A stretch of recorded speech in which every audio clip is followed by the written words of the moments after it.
Good morning. I am from Lokmanya Tilak school, students of class fourth. Hindi में हम पाठ 7 शुरू करेंगे। पाठ का शीर्षक है सच्चा हीरा। देखिए, सूर्यास्त का समय था। पक्षी चहचहाते हुए अपने अपने घोंसलों की ओर जा रहे थे। ये गांव का सीन है। गांव में सूर्यास्त है।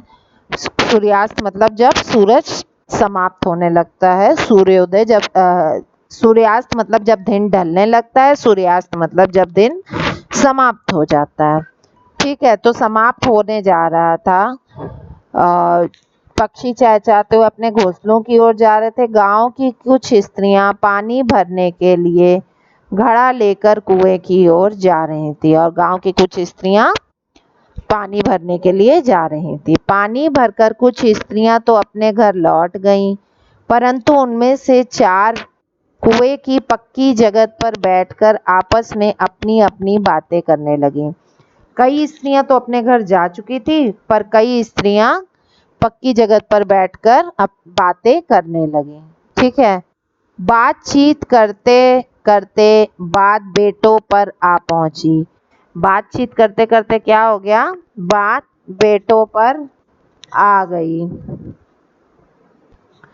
ठीक है, तो उनमें से एक स्त्री बहुत होशियार लग रही थी। एक स्त्री तो थी, वो बहुत ही होशियार थी। वह कहने लगी, भगवान सबको मेरे जैसा बेटा दे दो। मेरा बेटा लाखों में हीरा है।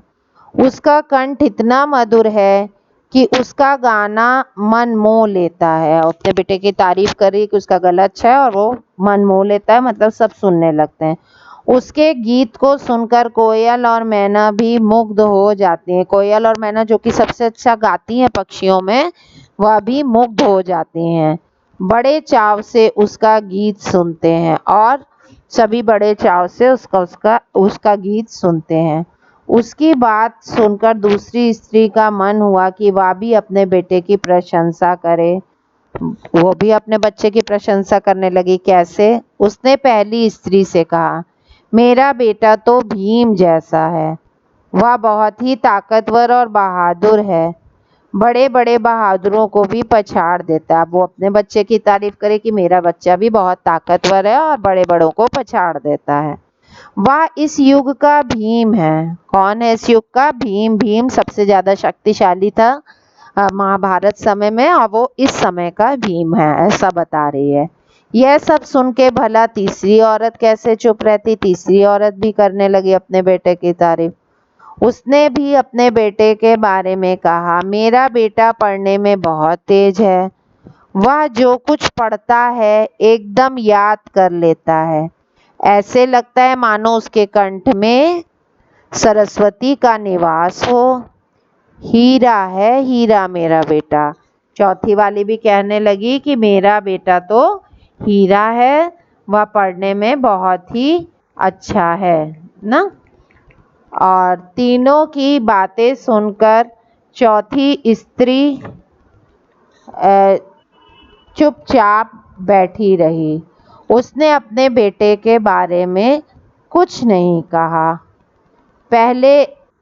पहली ने उस्काते हुए कहा, क्यों बहन, तुम क्यों चुप हो? तुम भी तो अपने बेटे के बारे में कुछ बताओ। चौथी स्त्री ने बड़े ही सरल भाव से कहा, मैं अपने बेटे की क्या प्रशंसा करूं? वह ना तो मशहूर गायक है, ना भीम सा बलवान है, और ना ही पढ़ने में तेज है। अब चौथी स्त्री एकदम चुप थी। जब उसे उस्काया गया तब उसने कहा कि नहीं, मैं क्या तारीफ करूं अपने बेटे की। मेरा बेटा ना तो पढ़ने में तेज है, ना गायक है, ना बलवान है। थोड़ी देर बाद जब वे सिर पर घड़ा लेकर रखकर लौटने लगी, तभी उन्हें किसी के गाने की मधुर आवाज सुनाई पड़ी। उस आवाज को सुनकर पहली स्त्री बोली, सुनो, मेरा हीरा गा रहा है। ठीक है, वो पहली क्या बोली? सुनो, मेरा हीरा गा रहा है। तुम लोगों ने सुना उसका मधुर गीत? वह लड़का गीत गाता हुआ उसी रास्ते से निकल गया। उसने अपनी माँ की ओर जरा भी ध्यान नहीं दिया। वो गीत गाने में इतना मग्न था कि उसने अपनी माँ की ओर जरा भी ध्यान नहीं दिया। इतने में ही दूसरी उस स्त्री का बेटा उधर आता दिखाई दिया। दूसरी स्त्री ने उसे देखकर खुशी से बोली, देखो मेरा भी लाडला आ रहा है। ताकत और बल में इसकी बराबरी कौन कर सकता है। उसने इतना ही कहा कि उसका बेटा भी उसकी ओर बिना ध्यान दिए वहां से निकल गया। देखिए, उसका बेटा भी उसके ऊपर जरा भी ध्यान नहीं दिया। कुछ ही आगे बढ़ी तो एकाएक तीसरी स्त्री का बेटा भी उधर से कुछ श्लोकों का पाठ करता हुआ निकला। उसके उच्चारण से ऐसे लग रहा था मानो उसके कंठ में साक्षात सरस्वती का निवास हो। तीसरी स्त्री ने गर्व से कहा, देखो यही है मेरा असली हीरा। उसके ऊपर गुरु की कृपा है।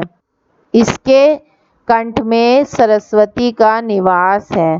परंतु उसका बेटा भी माँ की ओर देखकर अनदेखा कर दिया और आगे निकल गया। वह अभी थोड़ी ही दूर गया था कि चौथी स्त्री का बेटा अचानक उधर से आ निकला। वह देखते ही सीधा साधा और सरल स्वभाव का लग रहा था। उसे देखकर चौथी स्त्री ने कहा, बहन यही है मेरा ये बेटा। चौथी स्त्री उसके बारे में बता ही रही थी, तभी उसका बेटा उसके पास पहुंचा। वह अपनी माँ को देखकर रुक गया और बोला, माँ घड़ा दे दो, मैं तुम्हारा घड़ा घर तक पहुंचा दूं। स्त्री के मना करने पर भी उसने माँ के सिर से पानी का भरा घड़ा उतार कर अपने सिर पर रख लिया और घर की ओर चल पड़ा। उसकी माँ उसके पीछे पीछे मुस्कुराते हुए चल दी। तीनों औरतें बड़े ही आश्चर्य से चौथी स्त्री के बेटे को देखती रह गईं। वह वृद्धा जो बहुत देर से इन औरतों के पीछे चलती इनकी बातें सुन रही थी, एक वृद्ध औरत भी इनकी बातें सुन रही थी, उनके पास आकर बोली, देखती क्या हो, यही है सच्चा हीरा गुणों की खान। देखिए, ये पंजाब की एक लोक कथा है। वही बच्चा अच्छा है जो अपने माँ बाप की सेवा।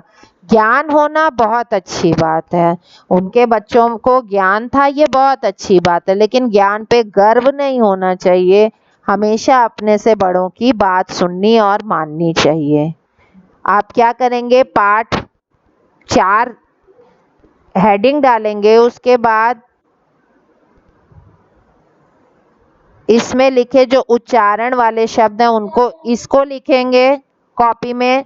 उसके बाद शब्द अर्थ लिखेंगे और शब्द अर्थ लिखने के बाद ये प्रश्न उत्तर हैं, इसको आपको अपनी कॉपी में उतारना है। ठीक है, ये प्रश्न उत्तर आप सभी अपनी कॉपी में उतारेंगे। शब्द अर्थ उतारेंगे और वो भी उतारेंगे क्या कहते हैं, उच्चारण वाले शब्द, शब्द अर्थ और प्रश्नोत्तर। और ये आपका होमवर्क है। वह इस युग का भीम है, किसने किससे कहा, मेरा बेटा पढ़ने में बहुत तेज है, ये सब काम आपका होमवर्क है। आप पूरी स्टोरी पढ़ चुके हैं और उसके अकॉर्डिंग आपको करना है। ये भी आपका होमवर्क है, सही गलत।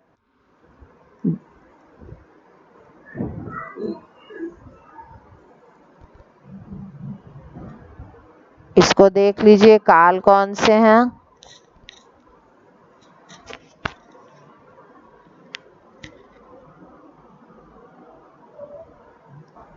विशेषण विशेष्य। मैं प्रश्न उत्तर पे एक बार लास्ट में फिर से पॉज कर दे रही हूँ, इसको सब बच्चे आप लोग देख लीजिए। Okay children, good day.